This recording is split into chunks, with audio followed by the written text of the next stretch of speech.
ಸಾಮ್ರಾಜ್ಯದಲ್ಲಿ ಅಂತ ನಾವು ಹೇಳ್ತೀವಿ. ಚಂದ್ರಗುಪ್ತ ಮೌರ್ಯ, ಬಿಂದುಸಾರ, ಅಶೋಕ ಮೌರ್ಯ ಸಾಮ್ರಾಜ್ಯದಲ್ಲಿ ತುಂಬಾ ಪ್ರಮುಖರು.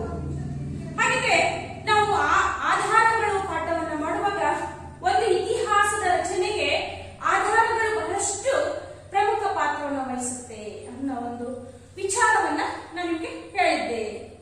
ಹಾಗಿದ್ರೆ ಮೌರ್ಯರ ಬಗ್ಗೆ ಯಾವ ಆಧಾರಗಳು ಅನೇಕ ವಿಚಾರಗಳನ್ನ ತಿಳಿಸಿಕೊಟ್ಟು ಮೌರ್ಯರು ಅನ್ನೋ ಒಂದು ಸಾಮ್ರಾಜ್ಯ ಹೇಗಿತ್ತು, ಹೀಗಿತ್ತು, ಹಾಗಿತ್ತು ಅನ್ನೋದನ್ನ ಹೆಂಗೆ ಇತಿಹಾಸ ತಜ್ಞರು ಅದನ್ನ ಕ್ರೋಢೀಕರಣ ಮಾಡಿ ಮೌರ್ಯರ ಒಂದು ವಿಚಾರವನ್ನ ಎಲ್ಲರಿಗೂ ತಿಳಿಸೋ ಪ್ರಯತ್ನ ಮಾಡಿದ್ವಿ ಅನ್ನೋ ನಿಟ್ಟಿನಲ್ಲಿ ಮೊದಲನೇದಾಗಿ ನಾವು ಮೆಗಸ್ತನೀಸನ ಇಂಡಿಕಾ ನಾ ಮೊದಲನೇ ಪಾಠ ಮಾಡುವಾಗ ಆಧಾರಗಳು ಪಾಠ ಮಾಡುವಾಗ ಇದನ್ನ ನಾನು ಪರಿಚಯಿಸಿದ್ದೆ. ಯಾವುದ್ರಲ್ಲಿ? ಸಾಹಿತ್ಯಿಕ ಆಧಾರದಲ್ಲಿ ದೇಶೀಯ ಸಾಹಿತ್ಯ, ವಿದೇಶೀಯ ಸಾಹಿತ್ಯ. ನಾವು ಎದಕ್ಕೆ ಉದಾಹರಿಸಿದ್ವಿ? ಎದಕ್ಕಾಗಿದ್ರೆ ವಿದೇಶೀಯ ಸಾಹಿತ್ಯ. ಮೆಗಸ್ತನೀಸನು ಗ್ರೀಕ್ನ ರಾಯಭಾರಿ ಆತ ಇಂಡಿಕಾ ಕೃತಿಯನ್ನ ರಚಿಸ್ತಾನೆ. ಗ್ರೀಕ್ ರಾಯಭಾರಿಯಾದಂತಹ ಮೆಗಸ್ತನೀಸನು ಚಂದ್ರಗುಪ್ತನ ಆಸ್ಥಾನಕ್ಕೆ ಬರ್ತಾನೆ. ಪಾಟಲಿಪುತ್ರದಲ್ಲಿ ಆತ ನೆಲೆಸಿ ತನ್ನ ಅನುಭವಗಳನ್ನ ತನ್ನ ಇಂಡಿಕಾ ಕೃತಿಯಲ್ಲಿ ದಾಖಲಿಸುತ್ತಾನೆ. ಯಾವ ಕೃತಿಯಲ್ಲಿ ದಾಖಲಿಸುತ್ತಾನೆ ಆಗಿದ್ರೆ ಇಂಡಿಕಾ ಕೃತಿಯಲ್ಲಿ ದಾಖಲಿಸುತ್ತಾನೆ. ಆ ಇಂಡಿಕಾ ಕೃತಿ ನಮಗೆ ದೊರೆತಿಲ್ಲವಾದರೂ ಸಹ ಅದನ್ನ ಅನುಕರಿಸಿ ಬರೆದಂತಹ ಎಷ್ಟು ಅಂದ್ರೆ ಗ್ರೀಕ್ ಬರಹಗಾರರಾದಂತಹ ಡಿಯೋಡರಸ್, ಸೆಕ್ಯುಲಸ್, ಸ್ಟ್ಯಾಬ್ರೋ, ಪ್ಲಿನಿ, ಆರಿಯನ್ ತಮ್ಮ ಗ್ರಂಥಗಳಲ್ಲಿ ಉಲ್ಲೇಖನವನ್ನ ಮಾಡಿದ್ದಾರೆ. ಅರ್ಥ ಆಯ್ತಲ್ಲ? ಹಾಗಿದ್ರೆ ಮೆಗಸ್ತನೀಸನು ಚಂದ್ರಗುಪ್ತ ಮೌರ್ಯ ಆಡಳಿತ ಮಾಡುವಾಗ ಪಾಟಲಿಪುತ್ರಕ್ಕೆ ಬರ್ತಾನೆ. ಪಾಟಲಿಪುತ್ರದಲ್ಲಿ ಏನ್ ಮಾಡ್ತಾನೆ? ತನ್ನ ಅನುಭವಗಳನ್ನ ತನ್ನ ಕೃತಿಯಲ್ಲಿ ಬರೀತಾನೆ. ಆತನ ಕೃತಿ ಯಾವುದು? ಮೆಗಸ್ತನೀಸಂದು ಇಂಡಿಕಾ. ಯಾವುದು? ಇಂಡಿಕಾ ಕೃತಿ. ಅದು ನಮಗೆ ಸಿಕ್ಕಿಲ್ಲ, ಆದ್ರೂ ಸಹ ಆ ಇಂಡಿಕಾ ಕೃತಿಯನ್ನು ಅನುಸರಿಸಿದೆ ಬಹಳಷ್ಟು ಗ್ರೀಕ್ ಬರಹಗಾರರು ಏನ್ ಮಾಡಿದ್ದಾರೆ? ಕೃತಿಗಳನ್ನ ರಚಿಸಿದ್ದಾರೆ. ಯಾರ್ಯಾರಾಗಿದ್ರೆ ಅಂದ್ರೆ ಡಯೋಡರಸ್, ಸೆಕ್ಯುಲಸ್, ಸ್ಟ್ಯಾಬ್ರೋ, ಪ್ಲಿನಿ, ಆರಿಯನ್ ಹೀಗೆ ಅನೇಕರನ್ನ ನಾವು ಇಲ್ಲಿ ಹೇಳ್ಬಹುದು. ತಮ್ಮ ಗ್ರಂಥಗಳಲ್ಲಿ ರಚನೆ ಮಾಡಿದ್ದಾರೆ. ಅದೇ ರೀತಿಯಾಗಿ ಈ ಕೃತಿಗಳಲ್ಲಿ ನಗರ, ಸಾಮಾಜಿಕ, ಆರ್ಥಿಕ, ಧಾರ್ಮಿಕ ವ್ಯವಸ್ಥೆಯ ಅನೇಕ ಸಂಗತಿಗಳನ್ನ ನಾವು ನೋಡಬಹುದು. ಹಾಗಿದ್ರೆ ಮೆಗಸ್ತನೀಸನ ಇಂಡಿಕಾ ಕೃತಿಯು ಸಹ ನಮಗೆ ಏನಾಯ್ತು? ಮೌರ್ಯರ ಸಾಮ್ರಾಜ್ಯವನ್ನ ತಿಳಿದುಕೊಳ್ಳೋದಿಕ್ಕೆ ಸಹಾಯ ಆಯಿತು. ನಂತರ ಬರುವಂತಹದ್ದು ಅರ್ಥಶಾಸ್ತ್ರ. ಯಾವುದು? ಅರ್ಥಶಾಸ್ತ್ರ. ಇದನ್ನ ಯಾರಪ್ಪ ಬರೆದ್ರು ಅಂದ್ರೆ ಚಂದ್ರಗುಪ್ತ ಮೌರ್ಯನ ಆಸ್ಥಾನದಲ್ಲಿದ್ದಂತಹ ಚಂದ್ರಗುಪ್ತ ಮೌರ್ಯನ ಗುರು ಅಂತಾನೆ ಹೇಳ್ಬಹುದು. ಹಾಗೆ ಚಂದ್ರಗುಪ್ತ ಮೌರ್ಯನ ಪ್ರಧಾನ ಮಂತ್ರಿಯಾಗಿದ್ದಂತಹ ಕೌಟಿಲ್ಯನು ಈ ಅರ್ಥಶಾಸ್ತ್ರ ಎನ್ನುವ ಕೃತಿಯನ್ನ ರಚಿಸ್ತಾನೆ. ಹಾಗಿದ್ರೆ ಈತನಿಗೆ ಕೌಟಿಲ್ಯನಿಗೆ ಚಾಣಾಕ್ಷ, ವಿಷ್ಣುಗುಪ್ತ ಎನ್ನುವ ಹೆಸರಿನಿಂದಲೂ ಸಹ ಆತನನ್ನ ಕರೀತಾರೆ. ಯಾರನ್ನ? ಕೌಟಿಲ್ಯನಿನ್ನ. ಕೌಟಿಲ್ಯ ಯಾರು ಹಾಗಿದ್ರೆ? ಕೌಟಿಲ್ಯ ಚಂದ್ರಗುಪ್ತ ಮೌರ್ಯನ ಗುರು ಮತ್ತು ಆತನ ಆಸ್ಥಾನದ ಪ್ರಧಾನ ಮಂತ್ರಿ. ಆತನ ಆಸ್ಥಾನದ ಪ್ರಧಾನ ಮಂತ್ರಿ ಯಾರು? ಕೌಟಿಲ್ಯ. ಯಾರ ಆಸ್ಥಾನದ? ಚಂದ್ರಗುಪ್ತ ಮೌರ್ಯನ ಆಸ್ಥಾನದ. ಇದು ಯಾವುದು ಹಾಗಿದ್ರೆ? ಅರ್ಥಶಾಸ್ತ್ರ ಸಂಸ್ಕೃತ ಭಾಷೆಯಲ್ಲಿದ್ದು ರಾಜ್ಯಾಡಳಿತ, ವಿದೇಶಾಂಗ ನೀತಿ, ನ್ಯಾಯದಾನ ಮೊದಲಾದಂತಹ ಸಂಗತಿಗಳನ್ನ ತಿಳಿಸುತ್ತೆ. ಯಾವುದರ ಬಗ್ಗೆ ತಿಳಿಸುತ್ತೆ ಹಾಗಿದ್ರೆ? ಮೌರ್ಯರ ರಾಜ್ಯಾಡಳಿತದ ಬಗ್ಗೆ, ವಿದೇಶಾಂಗ ನೀತಿಯ ನ್ಯಾಯದಾನದ ಬಗ್ಗೆ ಮೊದಲಾದಂತಹ ಸಂಗತಿಗಳನ್ನ ವಿವರಿಸುತ್ತೆ. ನಂತರ ಬರುವಂತಹ ಆಕರ ಮೀನ್ಸ್ ಆಧಾರ. ಯಾವುದು ಅಂದ್ರೆ ಮುದ್ರಾ ರಾಕ್ಷಸ. ಯಾವುದು? ಮುದ್ರಾ ರಾಕ್ಷಸ. ವಿಶಾಖದತ್ತನ ಸಂಸ್ಕೃತ ನಾಟಕ ಇದು. ಮುದ್ರಾ ರಾಕ್ಷಸ ಯಾರು ಬರೆದ್ರು ಹಾಗಿದ್ರೆ? ವಿಶಾಖ ದತ್ತ. ಯಾರು ಬರೆದ್ರು ಹಾಗಿದ್ರೆ? ವಿಶಾಖ ದತ್ತ. ಇದು ಸಂಸ್ಕೃತ ನಾಟಕ. ಈ ನಾಟಕದಲ್ಲಿ ಏನಿತ್ತು ಅಂದ್ರೆ ಕೌಟಿಲ್ಯ ಮತ್ತು ಚಂದ್ರಗುಪ್ತ ಮೌರ್ಯ ಹೇಗೆ ಅಧಿಕಾರಕ್ಕೆ ಬಂದ್ರು ಅನ್ನೋದನ್ನ ನಾಟಕದ ರೂಪದಲ್ಲಿ ಎಳೆ ಎಳೆಯಾಗಿ ಯಾರು ಬರೆದ್ರಂತೆ? ವಿಶಾಖ ದತ್ತ ಬರೆದ್ರಂತೆ. ಅವರ ಕೃತಿ ಹೆಸರೇ ಮುದ್ರಾ ರಾಕ್ಷಸ. ನಂತರ ಬರುವಂತಹ ಕೃತಿ ದೀಪವಂಶ ಮತ್ತು ಮಹಾವಂಶ. ಯಾವುದು? ದೀಪವಂಶ ಮತ್ತು ಮಹಾವಂಶ. ಇವು ಬೌದ್ಧ ಸಾಹಿತ್ಯದ ಕೃತಿಗಳಾಗಿದ್ದು ಅಶೋಕನು ಬೌದ್ಧ ಧರ್ಮವನ್ನ ಶ್ರೀಲಂಕಾದವರೆಗೆ ಹೇಗೆ ವಿಸ್ತರಿಸಿದ, ಬೌದ್ಧ ಧರ್ಮೀಯನಾಗಿ ಅದರ ಒಂದು ತತ್ವಗಳನ್ನ ಹೇಗೆ ಶ್ರೀಲಂಕಾದವರೆಗೂ ಬೋಧಿಸ್ತಾ ಹೋಗ್ತಾನೆ ಅಶೋಕ ಅನ್ನೋದನ್ನ ಈ ದೀಪವಂಶ ಮಹಾವಂಶದ ಕೃತಿಗಳಲ್ಲಿ ನಾವು ನೋಡಬಹುದು. ನಂತರ ಶಾಸನಗಳು, ನಾಣ್ಯಗಳು, ಸ್ಮಾರಕಗಳು ಕೂಡ ಮೌರ್ಯ ಸಾಮ್ರಾಜ್ಯದ ಬಗ್ಗೆ ಬಹಳಷ್ಟು ನಮಗೆ ಮಾಹಿತಿಯನ್ನ ತಿಳಿಸುತ್ತವೆ. ನಾನು ಶಾಸನಗಳ ಬಗ್ಗೆ ಕರ್ನಾಟಕದಲ್ಲಿಯೇ ಮಸ್ಕಿಯಲ್ಲಿ ದೊರೆತಂತಹ ಶಾಸನದಲ್ಲಿ ಏನಿತ್ತು?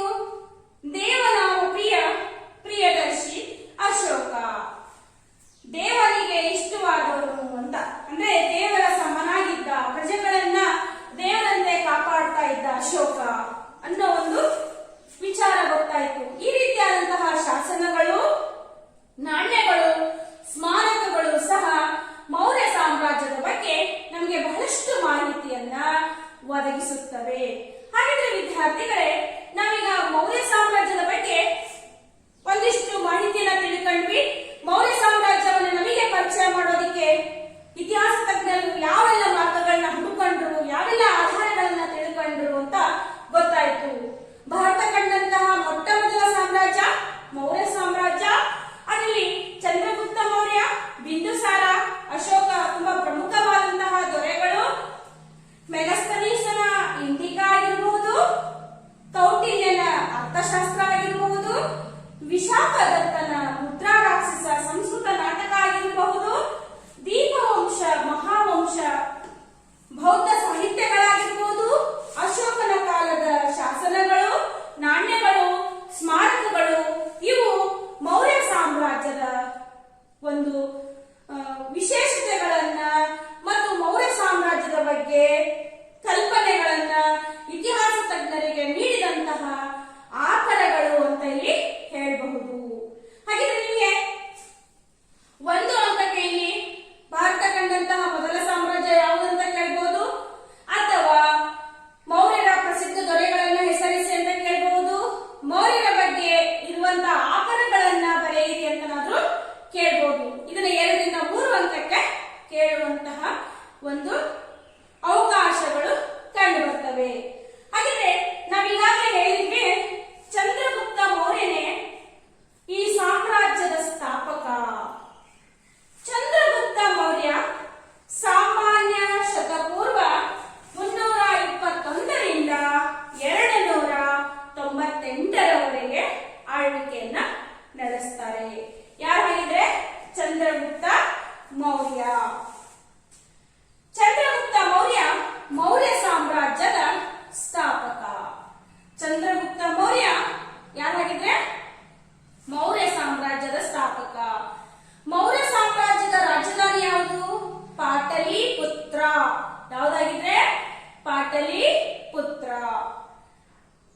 ಕೌಟಿಲ್ಯನ ಮಾರ್ಗದರ್ಶನದಲ್ಲಿ ನಂದವಂಶವನ್ನ ಪದಚ್ಯುತಗೊಳಿಸಿ ಅಧಿಕಾರಕ್ಕೆ ಬಂದವನೇ ಚಂದ್ರಗುಪ್ತ ಮೌರ್ಯ. ನಂದವಂಶವನ್ನ ಪದಚ್ಯುತಗೊಳಿಸಿ ಅಧಿಕಾರಕ್ಕೆ ಬಂದವನು ಯಾರಾಗಿದ್ರೆ? ಯಾರು? ಚಂದ್ರಗುಪ್ತ ಮೌರ್ಯ.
ಹೋಗುತ್ತೆ.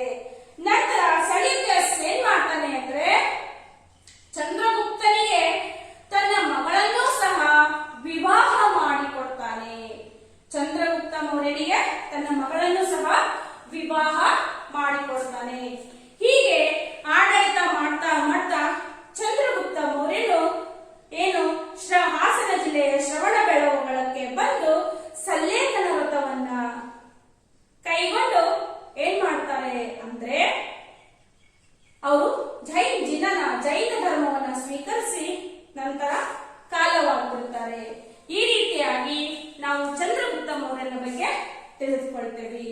ಚಂದ್ರಗುಪ್ತ ಮೌರ್ಯನ ನಂತರ ಬಿಂದುಸಾರ ಆಡಳಿತಕ್ಕೆ ಬರ್ತಾನೆ. ಬಿಂದುಸಾರ ಆಡಳಿತಕ್ಕೆ ಬಂದಾಗ ನಿಮ್ಗೆಲ್ಲ ಗೊತ್ತಿರೋ ಮಟ್ಟಿಗೆ ಬಿಂದುಸಾರನು ಸಹ ಚಂದ್ರಗುಪ್ತ ಮೌರ್ಯನ ಹಾಕಿಕೊಟ್ಟಂತಹ ಹಾದಿಯಲ್ಲಿಯೇ ನಡೀತಾ ಹೋಗ್ತಾನೆ. ನಿಜವಾಗ್ಲೂ ಮೌರ್ಯ ಸಾಮ್ರಾಜ್ಯವನ್ನ ಉತ್ತುಂಗ ಶಿಖರಕ್ಕೆ ಏರಿಸಿದಂತಹ ಕೀರ್ತಿ ಸಾಮ್ರಾಟ್ ಅಶೋಕನಿಗೆ ಸಲ್ಲುತ್ತದೆ. ಯಾರು ಸಲ್ಲುತ್ತದೆ ಹಾಗಿದ್ರೆ ಸಾಮ್ರಾಟ್ ಅಶೋಕನಿಗೆ ಸಲ್ಲುತ್ತದೆ. ಅಶೋಕ ಯಾರು, ಈತನ ಒಂದು ಆಡಳಿತ ಹೇಗಿತ್ತು ಅನ್ನೋದನ್ನ ನಾವು ಮತ್ತೆ ಮುಂದಿನ ತರಗತಿಯಲ್ಲಿ ನೋಡ್ತಾ ಹೋಗೋಣ. ಹಾಗಿದ್ರೆ ವಿದ್ಯಾರ್ಥಿಗಳೇ, ಈ ಮೌರ್ಯ ಸಾಮ್ರಾಜ್ಯದ ಬಗ್ಗೆ ನಾವು ಆಕರಗಳನ್ನ ನೋಡಿದ್ವಿ, ಪ್ರಮುಖ ರಾಜರುಗಳನ್ನ ನೋಡಿದ್ವಿ, ಹಾಗೆ ಚಂದ್ರಗುಪ್ತ ಮೌರ್ಯನ ಸಾಧನೆಗಳನ್ನ ನೋಡ್ತಾ ಹೋದ್ವಿ. ಇಲ್ಲಿ ಅಶೋಕ ಪ್ರಮುಖ ದೊರೆ, ಚಂದ್ರಗುಪ್ತ ಮೌರ್ಯ, ಬಿಂದುಸಾರ, ಅಶೋಕರನ್ನ ನಾವು ಪ್ರಮುಖ ದೊರೆ ಅಂತ ಹೇಳಿ ಹೆಸರನ್ನ ಕರಿತೇವೆ. ಮೆಗಸ್ತನೀಸನ ಇಂಡಿಕಾ, ಅರ್ಥಶಾಸ್ತ್ರ, ಹಾಗೆ ಮುದ್ರಾ ರಾಕ್ಷಸ, ದೀಪವಂಶ, ಮಹಾವಂಶ, ಅಶೋಕನ ಶಾಸನಗಳನ್ನ ಪ್ರಮುಖ ಆಕರಗಳು ಅಂತ ಹೇಳಿ ಕರಿತೇವೆ. ಹಾಗೆಯೇ ಚಂದ್ರಗುಪ್ತ ಮೌರ್ಯನೇ ಮೌರ್ಯ ಸಾಮ್ರಾಜ್ಯದ ಸ್ಥಾಪಕ ಅಂತ ಸಹ ಹೇಳ್ತಾ ಹೋಗ್ತೇವೆ. ನಂತರ ಸಾಮ್ರಾಟ್ ಅಶೋಕನ ಬಗ್ಗೆ ತಿಳಿತಾ ಹೋಗೋಣ.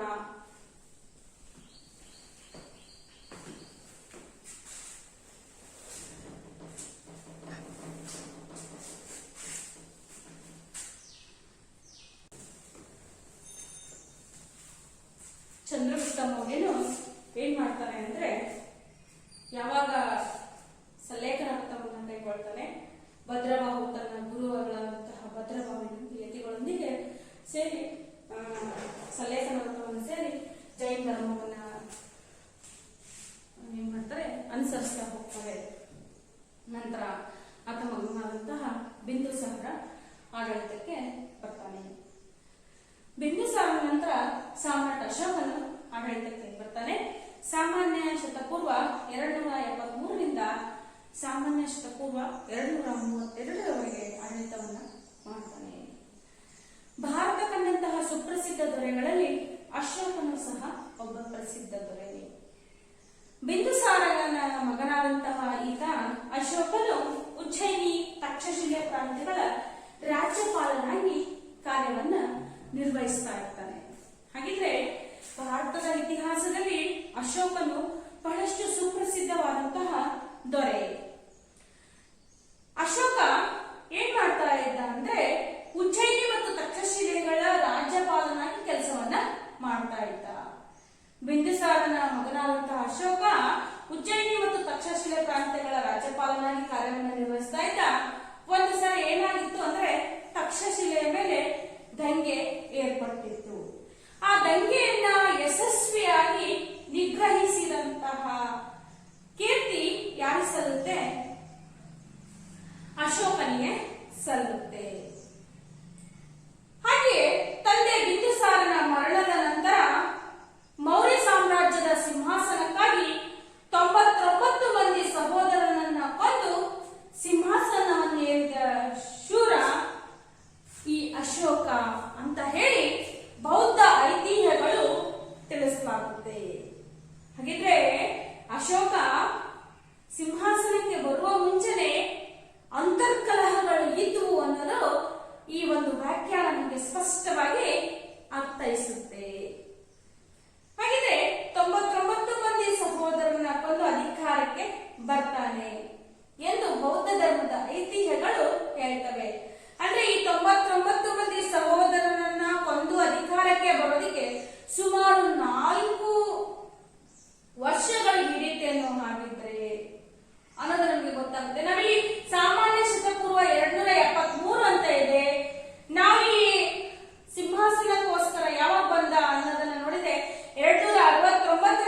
ಸಿಂಹಾಸನಕ್ಕೆ ಅಶೋಕನು ಬಂದಿರ್ತಾನೆ ಅನ್ನೋದನ್ನ ಊಹಿಸಲಾಗಿದೆ. ಅರ್ಥ ಆಯ್ತಾ ವಿದ್ಯಾರ್ಥಿಗಳೇ? ಅಶೋಕ ಮೊದಲಿಗೆ ಉಜ್ಜಯಿನಿ ತಕ್ಷಶಿಲೆಗಳ ಪ್ರಾಂತ್ಯಗಳ ರಾಜ್ಯಪಾಲನಾಗಿ ಕಾರ್ಯವನ್ನು ನಿರ್ವಹಿಸ್ತಾ ಇದ್ದ. ಒಂದ್ಸಲ ಏನಾಗುತ್ತೆ, ತಕ್ಷಶಿಲೆಯ ಮೇಲೆ ದಂಗೆ ಏರ್ಪಡುತ್ತೆ. ಆ ದಂಗೆಯನ್ನ ಯಶಸ್ವಿಯಾಗಿ ನಿರ್ವಹಿಸಿದಂತಹ ಕೀರ್ತಿ ಯಾರು ಸಲ್ಲುತ್ತೆ? ಅಶೋಕನಿಗೆ ಸಲ್ಲುತ್ತೆ. ಬಿಂದುಸಾರ ಈತನ ತಂದೆಯಾಗಿದ್ದು, ಬಿಂದುಸಾರನು ಮರಣದ ನಂತರ ಯಾರು ಆಡಳಿತಕ್ಕೆ ಬರ್ತಾರೆ, ಅಧಿಕಾರಕ್ಕೆ ಬರ್ತಾರೆ ಹಾಗಿದ್ರೆ ಬಿಂದುಸಾರನ ಮರಣದ ನಂತರ ಅಶೋಕ ತನ್ನ 99 ಮಂದಿ ಸಹೋದರರನ್ನ ಕೊಂದು ಸಿಂಹಾಸನವನ್ನ ಏರ್ತಾನೆ ಎಂದು ಬೌದ್ಧ ಐತಿಹ್ಯಗಳು ಹೇಳ್ತವೆ. ಬೌದ್ಧ ಐತಿಹ್ಯಗಳು ಹೇಳ್ತವೆ. ಹಾಗಿದ್ರೆ ಸಾಮಾನ್ಯ ಶತಪೂರ್ವ 269ರಲ್ಲಿಯೇ ಸಿಂಹಾಸನಕ್ಕೆ ಬಂದ ಅಂತ ಹೇಳಿ ಊಹಿಸಬಹುದು. ಈತ ಸಿಂಹಾಸನಕ್ಕೆ ಬಂದ 8 ವರ್ಷದ ಮೇಲೆ ಅಶೋಕನು ಯುದ್ಧವನ್ನ ಸಾಕ್ತಾನೆ. ಕಳಿಂಗದ ಮೇಲೆ